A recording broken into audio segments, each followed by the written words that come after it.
여러분 반갑습니다. 우리 12월 12일 우리 토요일 오늘 하나님께서 우리에게 주시는 말씀은 요한일서 5장 13절부터 21절 말씀입니다. 함께 눈으로 또는 입으로 함께 읽어가면서 전체를 한번 읽어보겠습니다. 나는 하나님의 아들의 이름을 믿는 사람들인 여러분에게 이 글을 씁니다. 그것은 여러분이 영원한 생명을 가지고 있다는 것을 알게 하려는 것입니다. 우리가 하나님에 대하여 가지는 담대함은 이것이니 곧 무엇이든지 우리가 하나님의 뜻을 따라 구하면 하나님은 우리의 청을 들어주신다는 것입니다. 우리가 무엇을 구하든지 하나님이 우리의 청을 들어주신다는 것을 알면 우리가 하나님께 구한 것들은 우리가 받는다는 것도 압니다. 누구든지 어떤 교우가 죄를 짓는 것을 볼 때에 그것이 죽음에 이르게 하는 죄가 아니면 하나님께 간구하십시오. 그리하면 하나님은 죽을 죄는 짓지 않은 그 사람들에게 생명을 주실 것입니다. 죽을 죄가 있습니다. 이 죄를 두고 간구하라고 하는 말이 아닙니다. 불의한 것은 모두 죄입니다. 그러나 죽음에 이르지 않는 죄도 있습니다. 하나님에게서 태어난 사람은 누구든지 죄를 짓지 않는다는 것을 우리는 압니다. 하나님에게서 태어나신 분이 그 사람을 지켜주심으로 악마가 그를 해치지 못합니다. 우리가 하나님에게서 났다는 것을 우리는 압니다. 그런데 온 세상은 악마의 세력 아래 놓여 있습니다. 하나님의 아들이 오셔서 그 참되신 분을 알 수 있도록 우리에게 이해력을 주신 것을 우리는 압니다. 우리는 그 참되신 분, 곧 하나님의 아들 예수 그리스도 안에 있습니다. 이분이 참 하나님이시요 영원한 생명이십니다. 자녀된 이 여러분은 우상을 멀리하십시오. 아멘. 여러분 어떤 색을 좋아하십니까? 저는 어떤 색을 좋아하는지 생각해 봤는데 다 좋아하는 것 같습니다. 이 색도 좋고 저 색도 좋고 좀 특이하면 더 좋고. 그런데 우리가 전통적으로 잘 알고 있는 색깔, 흰색이 있고 검은색이 있습니다. 흰색 좋아하시는 분도 계시고 검은색 좋아하시는 분도 계실 텐데 이 두 색을 섞으면 어떤 색이 됩니까? 회색이 되죠. 자, 이것을 구분하는 기준은 우리 감각적인 눈의 시각적인 효과 때문에요. 오는 이 시각의 자극을 통해서 구분해내는 이 미술적 색채 개념이죠. 흰색, 검은색 섞어서 회색. 자, 이 개념 말고요. 이 색깔에 사회적 개념도 있습니다. 우리가 통용해서 잘 쓰는 개념들입니다. 사회적인 개념을 부여해서 흰색, 순수한 의미 내지는 옳고 그른 상태, 검은색은 나쁜, 그래서 죄를 그릴 때 보통 검은색을 그리고 나쁜 짓을 할 때 표현, 스크린, 영화 같은 표현에서도 흑색, 암흑의 이런 스크린을 쓰기도 하고 그렇죠. 그런데 여기에 이 두 색을 섞으면 어떤 사회적 개념이 됩니까? 회색이 되어서 회색은 어떤 개념이죠? 중립지대의 개념이죠. 이 중립이 때로는 좋은 개념으로 사용될 때도 있고 나쁜 개념으로 사용될 때도 있다는 거죠. 당신이 중립을 지켜야지 할 때는 좋은 개념이 될 수도 있지만 너 이것도 아니고 저것도 아니야. 네 이건이 뭔데 자꾸 그렇게 중간에서 이렇게 숨을 내? 라는 표현으로 사용이 되면 또 나쁜 뜻이 되기도 합니다. 어쨌든 사회적 개념이 이 색깔에 부여되기도 하죠. 자, 그러면 기독교 신앙에 있어서도 이 색깔의 사회적 개념이 통용이 될까? 질문이 생기죠. 특별히 기독교 신앙에서 진리의 문제를 다룰 때에 중간지대는 존재할까? 하나님이 그렇게 만드셨을까? 답은 무엇일까요? 만들지 않았다. 죄로 인해서 중간지대가 생겼을 뿐 하나님이 의도하시지 않았다라는 거죠. 그렇죠. 창세기 개념에서도 에덴 동산에 있어서도 선 그리고 악, 하나님이 원하시는 법, 원하시지 않는 것만 존재하지 중간은 없습니다. 특별히 시편 119편 113절 같은 구절에서는 하나님의 뜻을 잘 담고 있는데요. 내가 두 마음 품는 자들을 미워하고 주의 법을 사랑하나이다. 시편 기자가 표현하는 것인데요. 내가 하나님의 법을 사랑하는 사람으로서 하나님 내가 잘 압니다. 하나님이 무엇을 싫어하시는지 잘 압니다. 두 마음을 품어서 중간에 머무르려고 하는 것, 하나님이 극히 싫어하신다는 것 내가 압니다. 이런 표현입니다. 열왕기상 18장 21절에도 우리가 잘 아는 이 상황인데요. 이렇게 표현은 되어 있습니다. 너희가 어느 때까지 둘 사이에서 머뭇하려느냐. 여호와가 만일 하나님이면 그를 따르고 바알이 만일 하나님이면 그를 따를지니라. 엘리야와 바알을 섬기는 백성들 사이, 바알과 아세라를 섬기려고 마음먹은 사람들, 그 백성들 사이에서 엘리야가 이렇게 호통을 치는 장면이죠. 신약에도 나옵니다. 계시록 3장에 보면 교회들을 신약에 있는 교회들을 평가할 때에, 특별히 라오디게아의 교회를 평가할 때 나오는 표현이죠. 너희의 행위가, 라오디게아 너희의 행위가 차지도 더웁지도 않다. 미지근하다. 미지근하다가 좋은 표현이 아니란 말이죠. 차지도 더웁지도 않다라는 거죠. 진리의 문제에 있어서 너희가 하나님 앞에 그리스도를 믿는 신앙에 있어서 중립을 지키는 것, 그런 것은 없다라는 표현이죠. 자, 이처럼 그리스도인 된 하나님의 자녀된 사람들은 하나님 앞에서 회색지대에 숨기를 원하시지 않는다라는 하나님의 마음을 볼 수 있습니다. 자, 오늘 본문을 이제 들어가서 보면요, 13절을 보면 이렇게 표현되어 있어요. 나는 하나님의 아들의 이름을 믿는 사람들인 여러분에게 이 글을 씁니다. 그것은 여러분이 영원한 생명을 가지고 있다는 것을 알게 하려는 것입니다. 여기에서 너희는 영원한 생명을 가지고 있는 자다, 이것을 알게 하려고 이 편지를 썼다. 요한 1서를 쓴 목적이 여기 나타나는데요, 여기 나타나는 개념, 너희는 영원한 생명을 가진 자다. 영원한 생명. 자, 이것을 이 색깔의 사회적 개념을 한번 씌워보겠습니다. 영원한 생명을 가진 자를 어떤 색으로 표현할 수 있죠? 흰색. 그러면요, 검은색은 뭡니까? 영원한 생명을 가지지 못한 자, 영생을 가지지 못한 자가 되겠죠. 자, 이 개념을 가지고요, 쭉 한번 제가 오늘 나오는 내용을 요약해서 한번 보여드리겠습니다. 첫 번째는 담대함을 가져야 하는데, 어떤 담대함이요? 그것은 무엇이든지 하나님께 구하면 응답해 주신다라는 담대함을 가지고 기도하십시오. 하나님이 들어주시니까, 응답해 주실 줄 믿고 담대함을 가지고 기도하십시오. 이런 가르침이 있고요. 두 번째는 겨우 중에 죽음에 이르는 죄가 아니면 그를 위해 기도하십시오 라고 합니다. 죽음에 이르는, 또 반대 개념이 있어요. 죽음에 이르는 죄가 있는데 그 죄가 아니면 죽음에 이르는 죄가 아닌데 그 죄를 짓고 있는 사람들을 위해서, 그 교회들을 위해서 기도하십시오. 왜냐하면 그 기도를 통하여 그가 회개하고 돌이키면 하나님이 용서해 주시니까요. 그에게는 모든 용서의 문이 열려 있으니까요. 그가 용서를 구하도록, 다시 제자리로 돌아오도록 기도하십시오. 왜냐하면 그가 지은 죄는 죽음에 이르는 죄가 아니기 때문에요. 자, 이렇게 이야기하는 거고요. 세 번째는 하나님에게서 태어나신 분, 예수 그리스도죠. 예수 그리스도로 말미암아 거듭난 사람은 어떻게 해요? 예수님이 지켜주시니까 사단이 그를 해하지 못한다라는 거예요. 자, 이 개념은, 세계 개념으로 따져볼 때 어떤 색일 것 같습니까? 제가 지금 세 가지를 설명한 거요. 그렇죠. 흰색 개념이죠. 흰색은 아까 무엇이라고 우리가 정했습니까? 오늘 13절에 나오는 영생을 가진 자, 영원한 생명을 가진 자라는 거예요. 자, 그러면 어떻게 해요? 검은색도 있겠죠. 검은색. 이와 반대로 생각하면 되겠죠. 어떤 사람입니까? 기도 응답이 될지 안 될지 담대함이 없기 때문에 기도를 주저하거나 안 하거나 아예 못 하거나, 이런 사람이 있을 거고요. 두 번째는 죽음에 이르는 죄를 지은 사람이 있을 것입니다. 세 번째는요, 예수 그리스도가 지켜주시지 않기 때문에요, 사단의 하수인이 되든 자녀가 되든 속한 사람이 되든 사단의 먹이가 되든 어떻게 사단에 속해 있는 그런 사람이 있겠죠.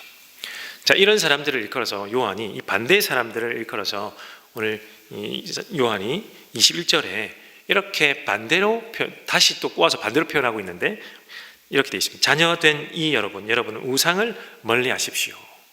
우상은 뭡니까?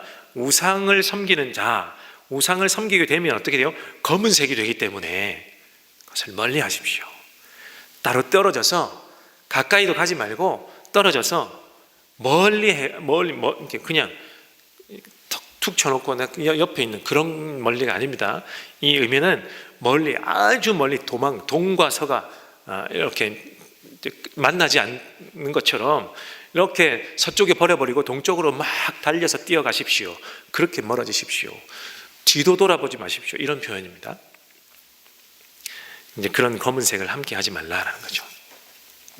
자, 그러면 오늘 이 가르치면서 그렇지, 우리는 검은색을 가지면 안 되는구나. 가지면 안 돼. 자, 이거는 어렵지 않습니다. 특별히 요한이 말하는 이 검은색 개념에 들어있는 이 죽음에 이르게 하는 죄, 영생을 갖지 못하게 하는 죄는 구체적으로 요한이 언급하는 두 가지 죄, 가르침과 죄가 있습니다. 그것은 첫 번째는 성육신을 부인하여 하나님과 예수님이 아들 관계, 이 부자 관계라는 것을 부인하게 만드는 거예요. 그래서 성육신은 이루어질 수 없다. 우리 앞에서 요한일서를 계속 설교하셨던 우리 설교자들께서 다 설명해 주신 개념이에요. 영지주의, 이분법적 사고, 이런 개념에 의한 가르침을 가르치거나 가르침을 받는 사람은 영생과 멀다.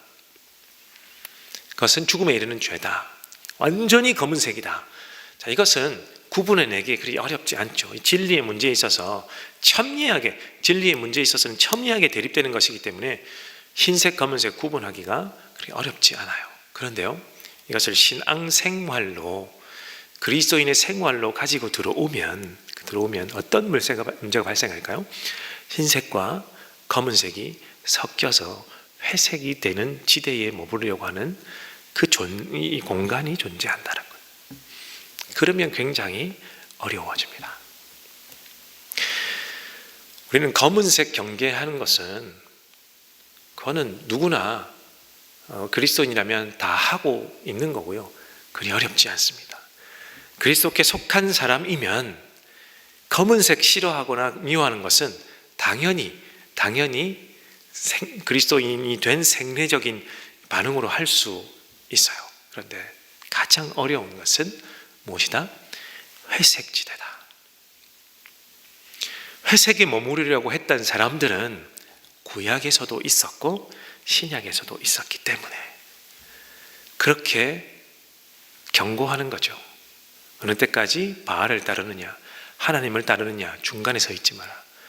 하나님이면 하나님, 바알이면 바알. 너희가 어느 때까지 미식을 할 거냐, 뜨겁든지 차갑든지. 이것이 문제라는 거예요. 굉장히 어렵습니다. 특별히 오늘 요한이 가르치고 있는 세 가지에서도 중간지대에 이르게 되면 어떻게 됩니까? 담대함을 가지고 기도하는 것이 안 되는 거죠. 이것이 될까? 하나님이 응답해 주실까? 의심이 생기고, 조금만 기도하다가도 응답이 누러지거나 미쳐지면 아닌 기도인가? 내가 잘못하고 있는 건가? 아니면 하나님이 나에게 화내시나 노하시나, 하나님이 계신가 안 계신가까지.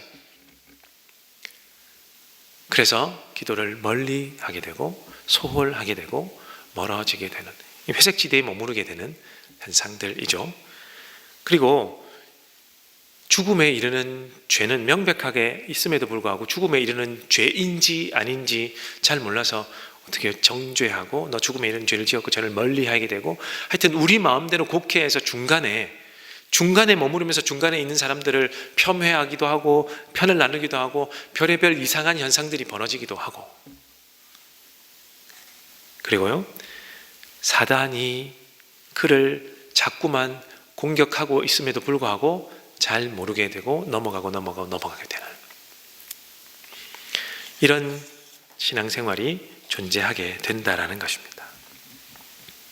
기도할 때도 나의 만족과 유익을 위해서 기도하는 것이 다분히 강하다 보니까 이것이 하나님의 뜻인지 아닌지도 모르면서 기도하는 것도 존재할 테고요, 내 마음대로 살면서 내 의지와 욕구가 충만하게 살면서 이것이 하나님의 뜻인지 아닌지 구분하지도 못하고, 이것이 잘못된 길로 가면서도 이것이 하나님의 뜻이겠거니 하기도 하고요, 정말 힘든 어려운 신앙생활로 들어가는 거예요. 사단은 그래서 자꾸만 이 회색지대를 공격하겠죠. 얼마나 쉬운 방법입니까?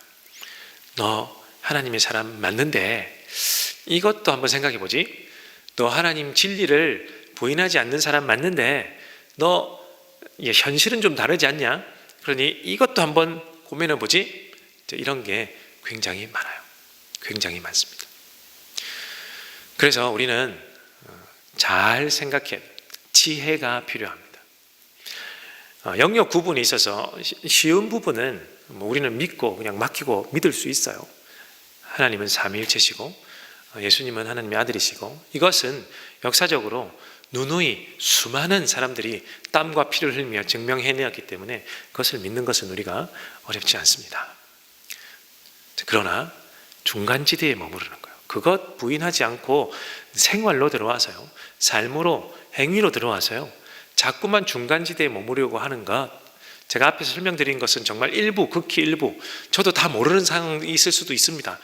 그런 것들이 우리 앞에 많이 놓여지게 되는데요, 그때 우리는 어떻게 해야 될까? 지혜가 필요합니다. 지혜가 필요합니다. 기도함이 필요합니다. 어떤 기도? 하나님의 마음으로, 그리스도를 내가 사랑하는 마음으로, 예수님이 우리에게 주신 복음의 말씀에 비추어 보아, 하나님, 이것이 옳은 것인지, 이것이 백색인지, 이것이 회색인지, 이것이 흑색인지 잘 구분할 수 있는 지혜가 우리에게 있게 하여 주십시오. 저도 목사로서 여러 기준들을 이렇게 정하면서 이렇게 기준점을 찍듯이 이렇게 다 찍어드리고 싶습니다만, 여러분의 생활을 제가 다 모를 뿐더러 저도 제 생활 지키기에 너무 힘든 상황도 많고, 너무 다양한 상황 가운데 있어서 그것을 다 가르쳐 드릴 수 없는, 저도 말 못할 것들도 솔직히 많이 있죠. 그래서 저도 늘 날마다 어떤 사안이건 간에 묻습니다. 하나님, 내가 맞을까요? 내가 여러 사람들과 이야기하면서도 내 주장을 막 하고 있으면서도 부끄럽지만 뒤에서는 과연 맞을까? 틀리지 않을까? 틀리면 어쩌지? 이런 생각하면서, 하나님, 틀린 게 있으면 저 사람들 머리에서 지워주십시오. 이런 기도도 할 만큼 회색 지대에 머무르지 않을까 늘 고민하고 있습니다. 여러분, 우리 함께 기도할 텐데, 하나님,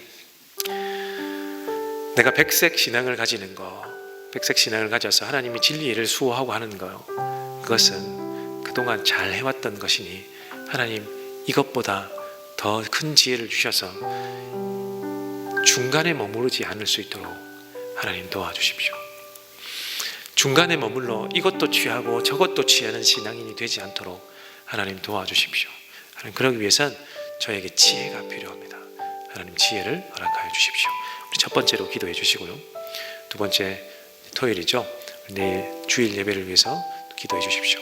이제 온라인 예배로 이제 전체가 다 전환이 되어서요, 이제 각자 이제 집에서 또 화면을 앞에 앉아 예배를 드리지만, 하나님, 그 상황 가운데도 성령이 역사하여 주십시오.